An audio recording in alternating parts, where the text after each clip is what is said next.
feel like it should have gay or specify your type of gender, or you think they just don't recognize you when they put other for you to explain yourself?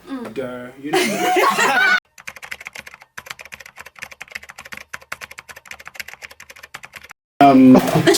I remember I was 2 years old. Oh my goodness, in the nappies.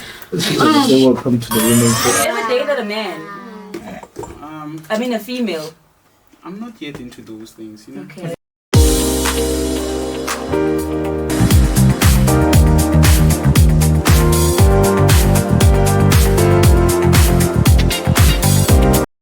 Greetings and welcome back to another episode of Pop Your Mind podcast.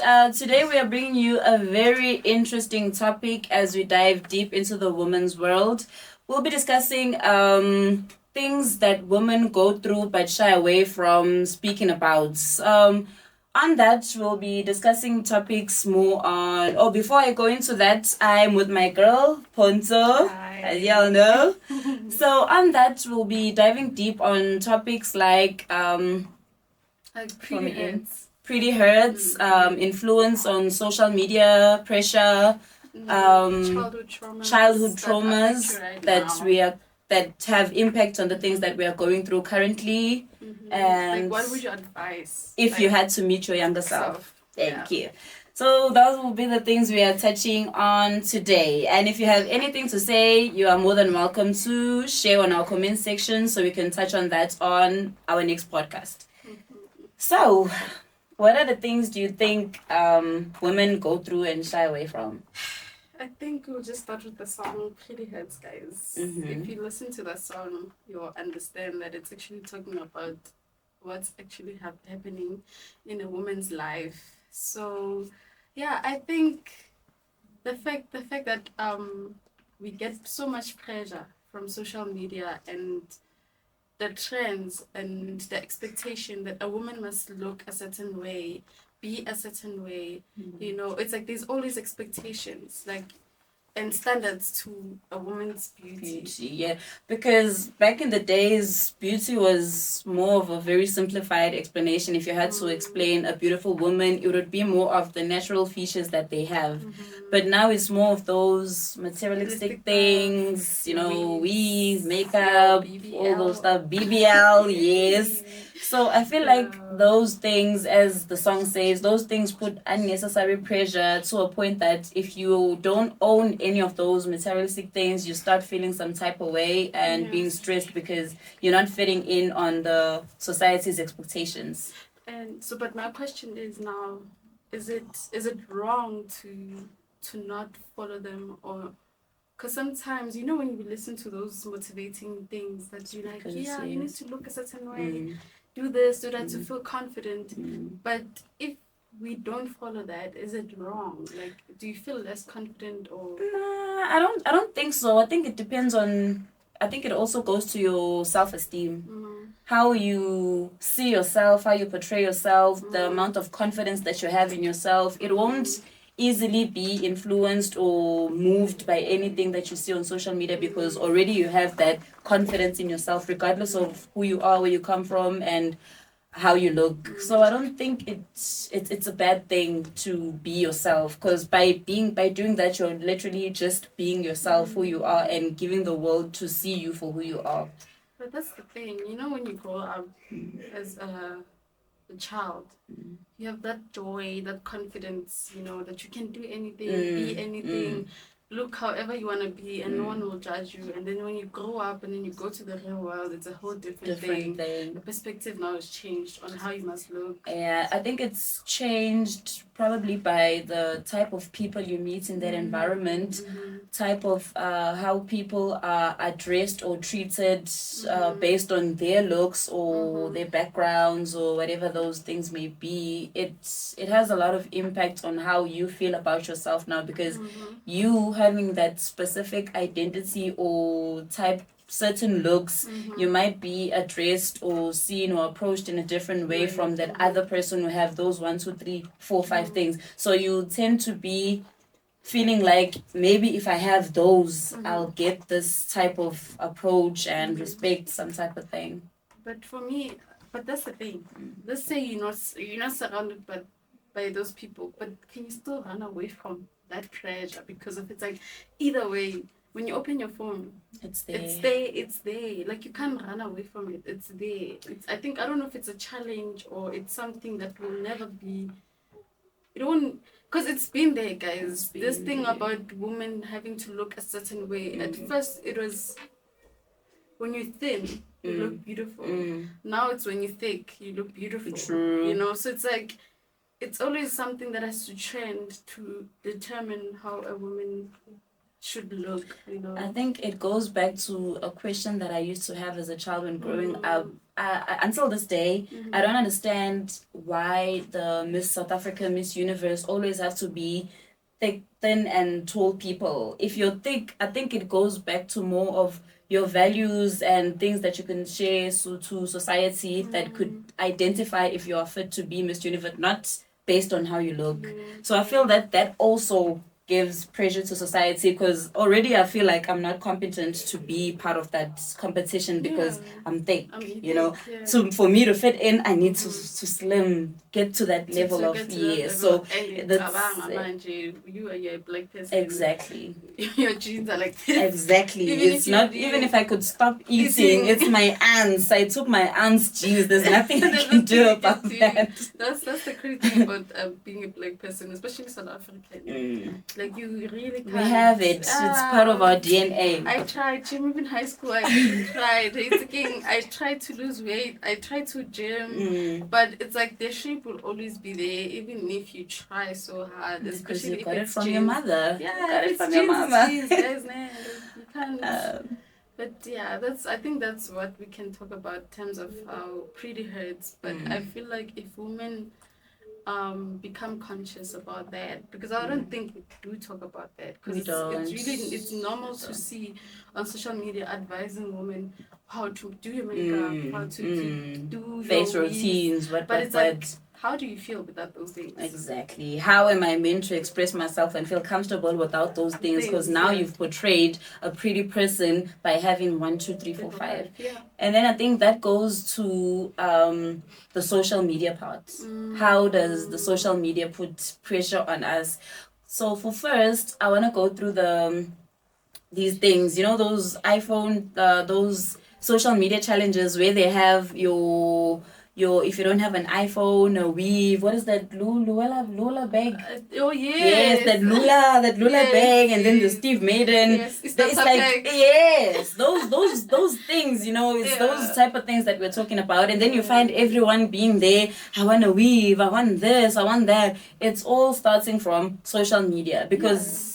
It's made to be that thing and everything. For you to be I think pretty. and the sad thing about this whole thing, everything is monetary, guys. You know, it's not like they care about how a woman feels. It's all about product. It's a product. They need to sell a product. Sales. You know, it's all about money. So it's not. They don't care that how does it make you feel without it. You know, I feel like it's an addiction. You know, it's like you need to keep on buying it. You know, keep on buying it. I feel like these things are monetary. Without it, now you don't feel complete. Exactly, it's like makeup. Yeah.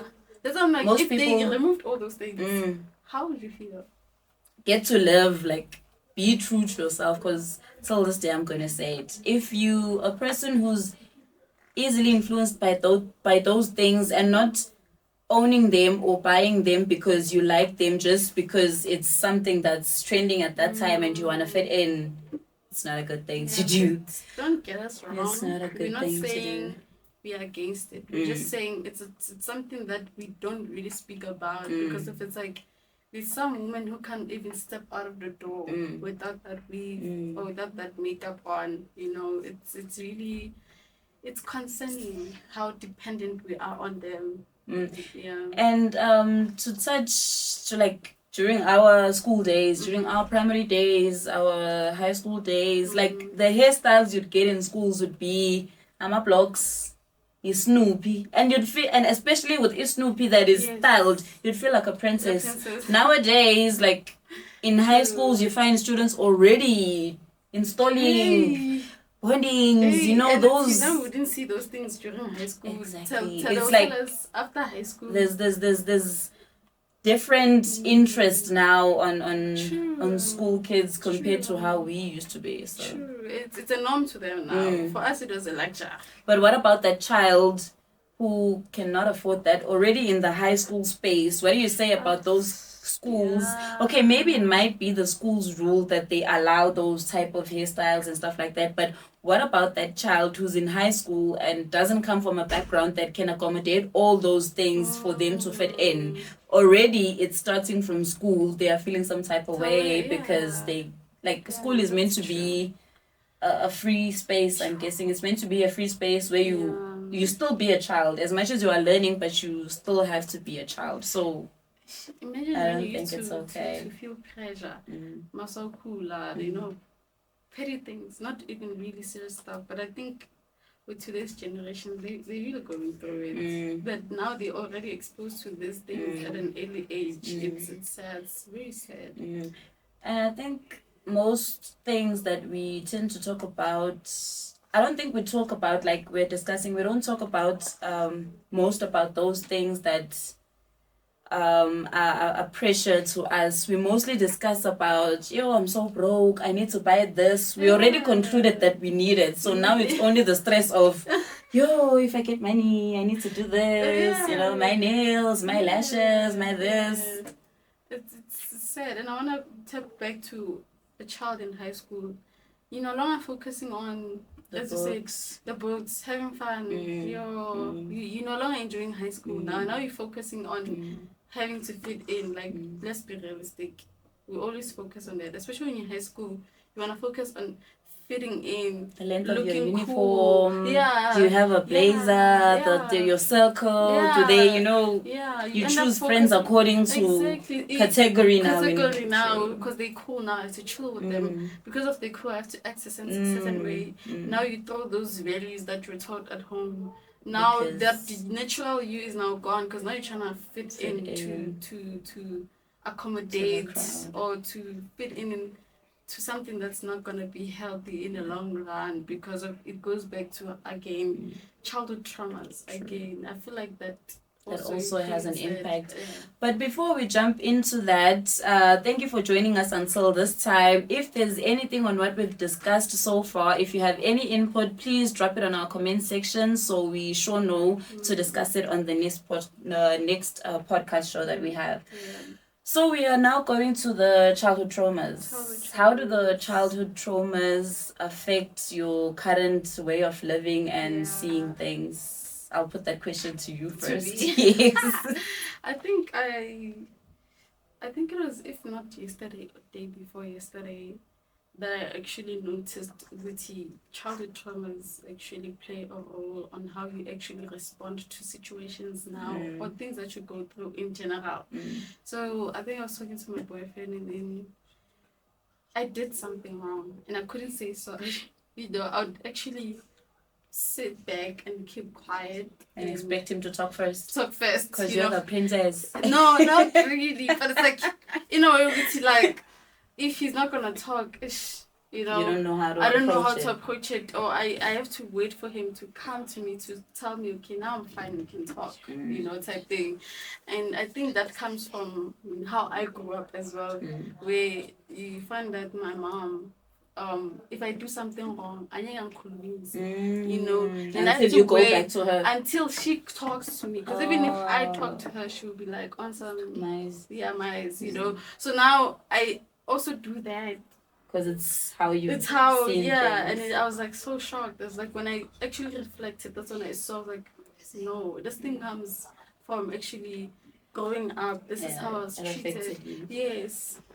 Well, for me, I think it's losing parents at an early age that really affected me to a point that even now in my current life, I'm not very good at asking for things. Not necessarily asking for help. Maybe I can ask for help if it's like something digital projects or stuff like that I need to do. But if I have to ask for deep type of help, like I don't have transport money to go home, that is very hard for me to ask. I'm lacking in this, I need to do this. Most of the time it involves money. I am not really good at asking for that because I didn't have that access to parents and being able to ask until I was grown enough to pin for myself, which was why I had to start working at grade 9 at an early age because I could not. So I feel like that is still affecting me in a way, especially relationship. But I'm better now. Well, I get feedback that I'm better now. So there'd be times where I don't have things and it takes you to see and notice that I don't and you do for me because I can't. It's not that ngiyayitshela or ngihakele or what. It's just how I know things. It True. reminds me of my cousin. Now you also like she'd rather die inside than akhulume. I need one. Like I literally go to Umashonisa, but I know you are here. You have what I need, but because there's that thing in me, I cannot. I and can't. It's not I don't think it's not a matter of fact of you have pride. I think it's just that you got used to being dependent on yourself. True. And that one time I did it, I asked for a friend. It felt like every time they see me, they are saying it to their head. So that's how I felt when I once did it. And literally when I got paid, first thing I did was to transfer the money, like because that was how I felt, because that is not what I'm used to, and it took a lot for me to even go to the person and ask for the help. And then when I got it, even when she would come next to me and we'd talk like general conversation, in the back of my head I'd be like, okay, now why is she quiet? Is she thinking about 1, 2, 3? I overreact. I took things very far. Okay, what is your input on those females who grew up without father figures when they get to the dating stage? What is your input on that? Because I know that also causes... It does. It really does. Especially, I don't want to say standards, but I can say standards. Yeah, it does. Because of the moment you didn't grow up having a father figure, to not exposed. Yeah, not exposed actually, and like you didn't experience that. You didn't have a father to take care of you, to treat you as his daughter days. Yeah, treat you as his princess and all that. You end up now, when you're dating someone, you end up now looking for that, even though you're not doing consciously, it's subconscious. Like, you won't see it, but it's like if you actually sit down and sit back and look at yourself. Yeah, and you look at what you actually demand from that person, you'd see that, oh, okay, it's more of like issues that I had. Maybe I didn't grow up with the father. Like, I think also if a girl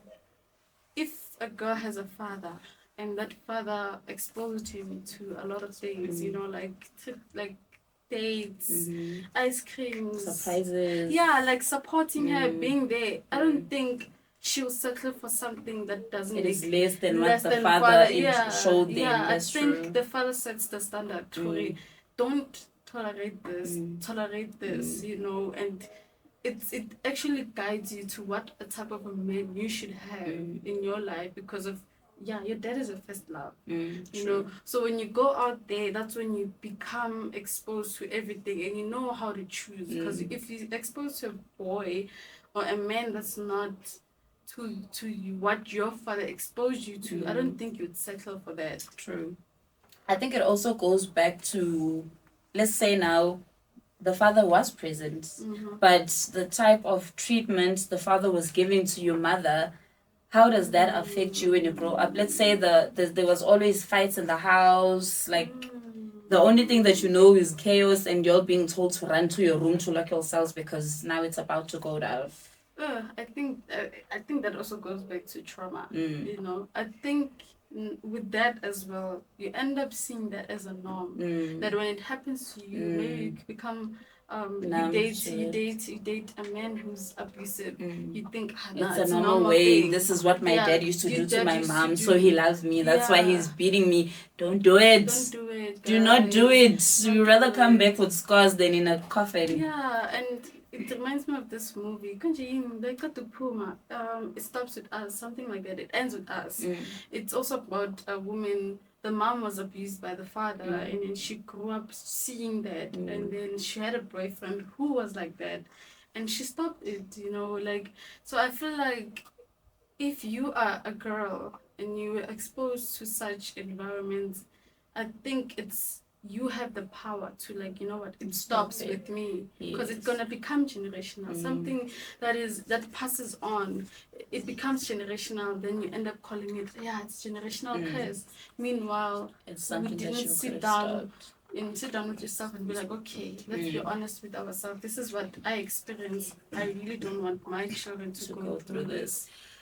So, our viewers, if you are going through a similar situation as we're discussing, it stops with you, as she said, it stops with you. Yeah. And if you feel like it's something that you can't put back to mind, think about the younger self when it was happening to your family, on how it felt. So, think about your younger self and think how it will impact or affect your baby girl or your baby boy. They could end up being that toxic boyfriend, or your girlfriend would end up be that girl who's settling for a toxic guy just because they grew up in an environment that made it seem as if it's a normal thing to do. And it goes for everything. Even if it's everything. not abuse, even if it's terms of financial things, the circumstances. That's why they say your beginnings shouldn't be your ending. You know, so Change it. Change the it. cycle. It's based on everything in your life, whether it's where you want to be at. If you know that you started in a home where, you know, you didn't have everything, you know, you were not as a middle class, or, you know, you were struggling, Bring that class. please Bring that class. Deliver that class to your next generation. So, yeah. And then, what is your take on? Okay, now we spoke on the father side. What about those kids? Like for me, I grew up. I was raised by my dad. I didn't know my mother until my dad's funeral day, which is another traumatic experience itself. So, what about those girls who grew up without their mothers being present? How does that impact their daily life? Okay, for me, I'll start with myself because it's a similar experience to myself. Well, for me, I think it did a lot of damage because I was raised by my dad, living with a stepmother, and I wasn't really aware that she's my stepmother. So every time things would happen, I never really noticed because she's my mom, she's my mom, she's my mom. Until the moment where I was like, okay, this, and then I was told this is your mother. I was like, but how? This is my mom. They said, no, this is your mom. And then a lot of things came back to mind. Okay, so this was happening. That was the reason. If this, now I got a lot of flashbacks because it had a lot of things to remind me of. And when my dad really gave me the princess treatment. I got the princess treatment. I think it was because of me being the first child and being the girl, the only girl amongst boys, and me living with a stepmother. As much as I was not aware, like now when I look back, I always know, okay, this is the reason why he was like this. He was trying to cover that void, but unfortunately I ended up learning the truth. And when I did, there was a lot of questions that I had. So me not having that growing up girl relationship with my mother, I was not free enough around her for me. As much as I had to go and live with her, I was not free enough for me to have those conversations with her. And unfortunately, she also passed on. So those questions, they still haunt me every now and then, which is the reason why I want to be a very, very present mother to my kid. Regardless of the circumstances, where I am, I want my child to be there because it's something that I suffered. And I feel like if things happen in a different way, I'll probably be in a better space. But okay. What is your take on such matters? Because we spoke about the father side. Let's talk about the mothers as well. But I want to know, with your stepmom, like, how was she towards you? Did you feel like that? Did you still feel the? Did you see the experience? I mean, the difference. Or this is not my mom. Okay, sometimes I wouldn't. Sometimes I was a child. You know, when you're a child, you do, and you get beatings here and there. And another thing that I still have questions about now is that I grew up with only boys. So boys, only my brothers could have access to go and play and not right. And I was always told, you're a girl, you must stay in the house. You're a girl, you must stay in the house. So I always wonder was it because she was not my mom, or was it because really I was a girl, No, I don't think that's the case. You know why? Because I also grew up like that. I grew up, it was me, my cousin. No, it's my brother actually. My brother. So we're the same age. And then there's my sister who's a bit older than me.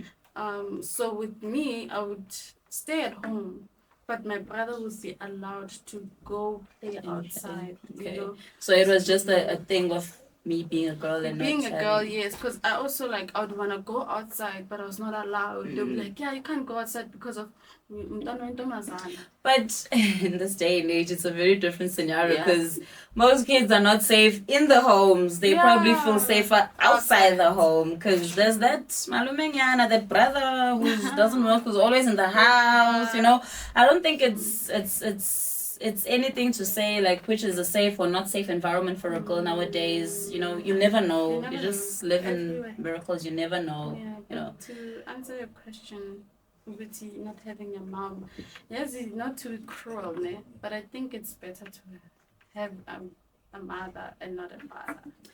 I hear you, but as a mother, I know mina I'm a mother, and I angifun lutho ngenganyam, like angifun lutho, like I know I can do worse things. You just need to touch me with my child. So angifun lutho. So how does it get to a point where a mother's like, no, Meliohlala with your dad? I don't know. I wish to know sometimes. Maybe it might be a really serious case. Maybe you felt the father is more affording than you in raising the child. Maybe you felt like you were too young. You still need to grow. You need to live your life. You need to fulfill your dreams. I don't know what the reason might be. But if you are that mom, please give us your reason on the comment section. We'll really love to know your side of the story. But yeah, I think that's the point that I was getting to. If anyone would touch your child, you'd go crazy. Exactly. That's how a mother is. Yes. You know, I'm not saying all mothers should be like that, but majority of mothers are like that because of, as most men, when they think they have a choice to either be present or not. True. So that's why I was like, for me, not in a bad way, but I feel like it's better to to have a mother and maybe shona lo baba, you know, not having a mother's love. It's something that's very deep. It's very deep because of she had a connection with you from birth, she nurtures the best bonds, like from relationship with you. Even if you're not here in the world, but you're still in her womb, you have that connection with her. So obviously anything that has to do with her child she'll protect. She'll always be there, even though now they can influence certain traumas in your life, but that motherly love we all needed at some point. We all wanted, you know, we all, as much as you can go ubemdala and be outside in this wild, you know, but there's always that one person that you would always want to go to and cry to, you know. Yeah, that's so imagine if that person is nowhere to be found. Damn. All right, just closing up on the topics, we'll now touch on our last one. What would you say to your younger self if you had a chance to meet them now, or if you had to go back in time? What advice would you give to them, like better decisions that you think you would have made that impact your life now? I think for me, I'd advise her to be more confident, you know, never doubt like yourself, you know, and don't fall into the pressure of having to fit in. Like that's one thing I can say, because as I said, I used to want to lose weight so much because of my friends around me were so petite and very small, and I'd feel different, and you know, even though there's nothing wrong with me, you know, and you see some would look up to me, but I wouldn't see that, you know. Sometimes even now I still have that thing, but it's like you don't see the greatest self that you have because you're so busy focused trying to be other people. Other people. You're trying to better yourself all the time that you actually forget. No, man, you're actually fine. And when you look back now, when you're this age and you look back, you're like, no, but I was actually fine. Like, what was I worried about? So I was like, we worry about too much things that you actually not appreciate the present self. That you know, hence why we talked about being pretty and all that, because of you getting old. So kukile manje. When you look back at those pictures, you'll be like, oh man, I was so nice. Now you miss those times. You know, you miss being young again. But those times you're shying away from things, you know. And yeah, I used to cover myself so much. Like, I think that's my I wouldn't say that, but like it's like I wouldn't wear shorts. Yeah. You know, because I'm like, I'm too big, you know. Maybe they'll look at me. Also, I think with my mom as well, because yeah, don't dress up like this because of men will look at you. You know, she should instill that because of yes, I have a certain body that attracts that, you know. But that shouldn't change how I should live my age. Because at the same time, you were still a kid. I was still a kid. I didn't understand that. Get that kid experience. That experience. So you had that in mind. So you couldn't really be a child because of the always remind you. They look at you. You felt like you were a child trapped in an adult body. You know, and it's like you wouldn't really be free because of now you'll be reminded, you don't wear like this because of, you know, they'll look at you, you know, even though yes, she'll experience that, she'd get mad, you know, she's just a child, but she would also influence that in me to a point where I couldn't feel comfortable whenever you were dressed in something short and everything. I'd always be reminded that they rape people, so now it's like a girl child can't wear certain way because of now you have to accommodate men, society, you know. So it's like it was really not a nice thing, and I wouldn't wanna put that on my child, even if angathatha umzimba wami, because I know she won't do anything about it. It's genes. Even if I gym, because she'd always encourage me to lose weight, to gym and all those things, and I'm like, when I look back, I'm like, why? Like, why so can't pretty? I was fine, you know, I was fine. So I wish that I actually was confident in myself, that I didn't waste so much time, because I feel like that also kind of stopped me from doing certain things that I really wanted to do. I think I limited myself on playing sports at school because I'm like, when I run now, how do I look when I'm busy running and I look this big? I can relate. I can relate. I am in grade 9, 10, I literally got a job because they never really thought I was a student. And then when they intended to hire me as a permanent person, they're like, okay, bring your CV or metric. I was like, but I'm a child. They were like, for real, you know? And then I felt like, okay I don't even look like a kid. And it's so sad. It's like, when even they look at you, they think you are older because of your body. And then you find men making those lousy comments saying, Tanga yetu. You know that? And you're just like, excuse me, dad. You're my dad. Yes. And you being approached by older men as well because of how your structure is. It's not nice. So I'd really advise my younger self that just dip your hands in everything, because it's now that I'm dipping my hands in everything. It's because you're accepted to the fact that I am me for me. I'm me for me, you know. even though it's hard to step out of that, you know, that thing, that shield that you always protecting myself, and you know, but now it's like I need to step out of that and be confident and, you know, dip your things, because you never know. I think I'd be very far if I did that. So that's Alright, I think for me, if I had to meet my younger self, it would literally be me advising myself to stop trying to impress people and put myself first. Because I feel like most of my life I've been trying to search those parent figures that I never had. You know, I've been trying to find a mom and a specific person and a dad.